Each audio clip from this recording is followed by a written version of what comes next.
জানতে পারতাম। তো গাইজ আমি আড়ালে ছিলাম, খুব ভালো ছিলাম, খুব শান্তিতে ছিলাম। গেমের ভিডিও বানাইতেছিলাম না।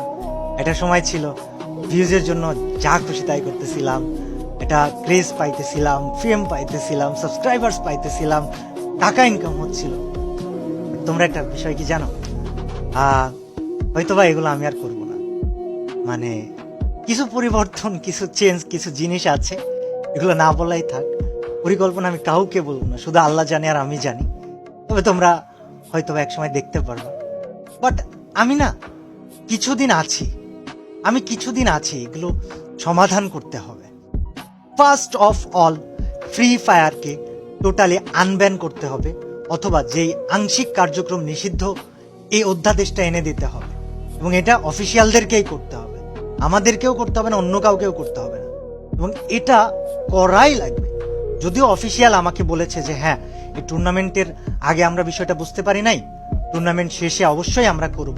বাট এই ভিডিওটা বানানোর উদ্দেশ্য হচ্ছে, যদি এই টুর্নামেন্টে যে আজকে শেষ হয়ে গেল, এই যে বাচ্চাগুলো আরএইচকেরা ওরা চ্যাম্পিয়ন্স হলো, এই যে আরো অনেকজনের স্বপ্ন ছিল, এই যে এত কিছু, এর নেক্সট কার্যক্রম চালু হওয়ার আগে আমি ব্যক্তিগতভাবে ফ্রি ফায়ার আনব্যানের অধ্যাদেশ বা আংশিক কার্যক্রম চলমানের অধ্যাদেশ বা কোনো একটা অধ্যাদেশ পেতে চাই। সবচেয়ে হাস্যকর বিষয় কি জানো, ই স্পোর্টসকে ক্রীড়া হিসাবে স্বীকৃতি দেওয়া হয়েছে এবং সেখানে ই স্পোর্টসের একটা অ্যাসোসিয়েশন ক্রিয়েট করা হচ্ছে।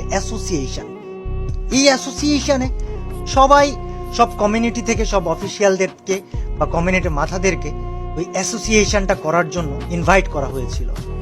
দুঃখজনক বিষয়, আমার ফ্রি ফায়ারকে নিয়ে যাওয়ার কথা বলা হয়ে থাকলেও ফ্রি ফায়ার থেকে কেউ যাইতেই পারি নাই, কাউকে নিয়েই যায় নাই।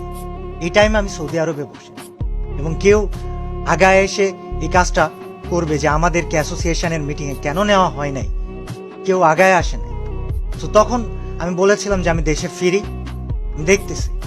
বাট দেশে ফেরার পরে না, আমি কেমন জানি একটু আড়ালে, সবার আড়ালে, চুপচাপ সব কিছু থেকে, এই দুনিয়ার ঝামেলা থেকে দূরে থাকতে খুব ভালোবাসতেছিলাম, পছন্দ করতেছিলাম, খুব শান্তিতে ছিলাম।